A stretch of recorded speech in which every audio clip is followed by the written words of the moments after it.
Here we go! Our final quickie in the Castlevania series. We made it through 23 games. That's crazy. But let's not waste too much time with self-congratulations. Let's take a look at Lords of Shadow 2.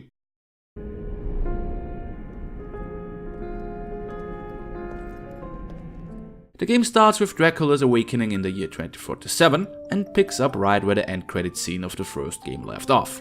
A weakened and shriveled up Dracula is roaming the streets of the city, looking for a clue what to do next. Dracula is again voiced by Robert Carlyle, and it can't be just me, but it seems that he has a lot of fun in this role. What is a man? But a miserable pile of secrets. And before you ask, yes, Patrick Stewart reprises his role as Sobek too. It pleases me.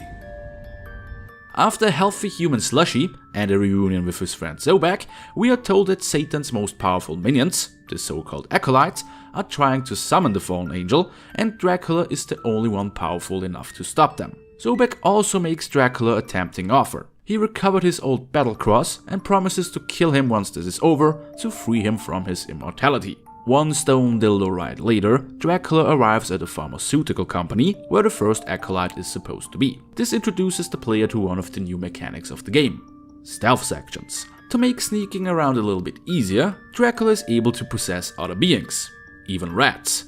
That's right, the Prince of Darkness is a rat now. These sneaking sections aren't too bad and reminded me a little bit of the Arkham Batman games, but I personally hate them. Thanks for this section. Play the game, you'll know why.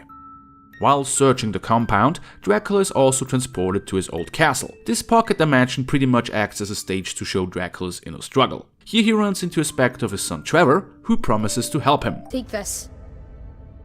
Use it, and I will come. Nice. Dracula eventually finds the first acolyte, and it turns out that she developed a poisonous gas, which is promptly released into the city, turning its population into hardcore feminists. Dracula is able to capture the first acolyte and to bring her to Sobek. While Sobek is interrogating the acolyte, Dracula uses his downtime to travel to the land of the damned to get his chaos powers back. It is guarded by three lovely ladies, the Gorgons. Moving on to his memory castle, Dracula runs into the ghost of his wife Marie. But the reunion is short-lived, as Marie is captured by a spectre of the vampire lady Camilla. Dracula has none of that.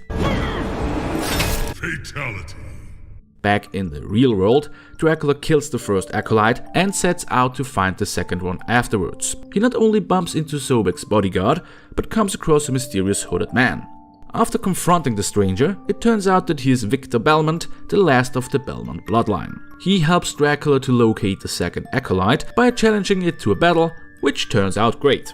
Before Dracula can go after Victor's murderer, he is transported to his castle again, where he has to fight his inner demon. Now that fellow looks nice. Holy shit, look at this fucking thing!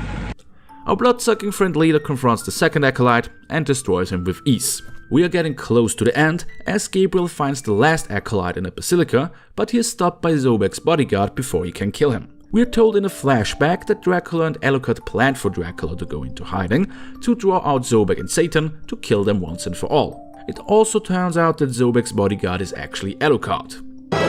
What a twist! Father and son let the last acolyte go to summon Satan, but before they can take care of the fallen angel, they first have to deal with Sobek. Oh look, it's the Grim Reaper. What a surprise. Dracula tells Sobek to chill and destroys him to get his battle cross back. Now it's time for the endgame. The last acolyte summons Satan and is thanked appropriately. The fallen angel possesses Alucard, and father and son have to duke it out once more. Dracula manages to lure Satan out of his son and eventually manages to kill him, presumably for good. Satan is gone, Alucard and Dracula seems to be on better terms now, and the world sees another sunrise. What happens now? Who knows what fate has in store? Well, what did I think of the game? It's pretty good, and the internet and critics seem to agree on that, although it's not as good as the first one. The combat gets tiresome and repetitive pretty quick, which also translates to the boss battles. It follows the Dark Souls route of dodging, attacking, rinse and repeat. The game looks beautiful, no doubt with that, and I don't mind the game being set in the future. I do mind that it's very light on the puzzles, unlike the first game. There is one puzzle which is repeated 3 times. I guess they were more focused on putting elevators into the game. No kidding, this could be called Lords of Elevators. I have nothing more to say, to be honest. I give Castlevania Lords of Shadow 2 6 out of 10 disappointing endings.